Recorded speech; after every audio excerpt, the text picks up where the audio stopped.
These sculptures are made of nothing but holes in glass. There's no etching. There's no surface art at all. It's just purely holes that have been cut completely through each panel. For this particular piece, the holes actually line up so that I can actually put my arm completely through the subject.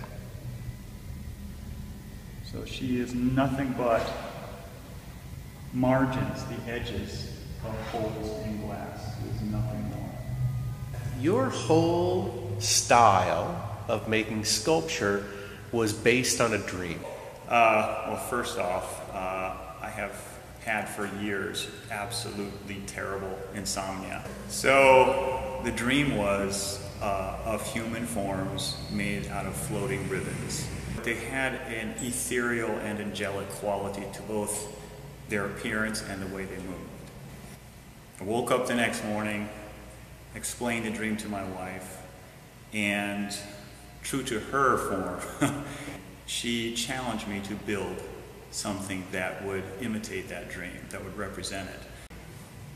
Because I had a regular job doing software consulting. During nights and weekends for a year, I toiled away at the problems of trying to represent the human form as floating ribbons. I eventually hit enough roadblocks, mostly technological roadblocks, that I could not continue. And I essentially gave up. But the dream came back to me.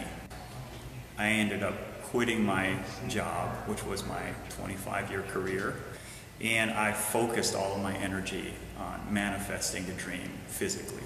So I cobbled together pieces of a technology puzzle, and these original 3 sculptures, Siren, Vixen, and Serenity, are the result, to me, of a very, very complicated, frequently mathematical puzzle.